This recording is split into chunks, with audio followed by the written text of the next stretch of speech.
இயேசு கிறிஸ்துவோட இருக்கணும்னா அதுக்கு நம்மளுக்கு ரட்சிப்பு தேவை. அந்த ரட்சிப்பு இயேசு கிறிஸ்து மாத்திரம் தான் நமக்கு கொடுக்க முடியும். அந்த ரட்சிப்பு கிடைக்கும் பொழுதுதான் நம்ம பரலோக ராஜ்யத்துல கொண்டு போய் சேர்ப்பார் நம்மள. நம்முடைய பாவங்களுக்காக அவர் அடிக்கப்பட்டார். நம்முடைய பாவங்களை அவர் மாத்திரமே மன்னிக்க முடியும். நம்ம அநேக விதங்களில அநேக போராட்டங்களில இருப்போம்.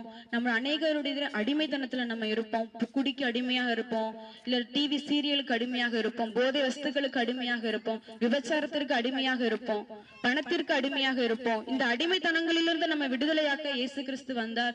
இதுல இருந்து நான் விடுதலையாகணும்னு விரும்புறேன், ஆனா என்னால முடியல அப்படின்னு நினைச்சீங்கன்னா இயேசு கிறிஸ்துவை நோக்கி கூப்பிடுங்க. அவர் நிச்சயமாக உங்களை விடுவிப்பார். விடுவிக்கும்படியாக தான் அவர் இந்த பூமியில வந்தாரு.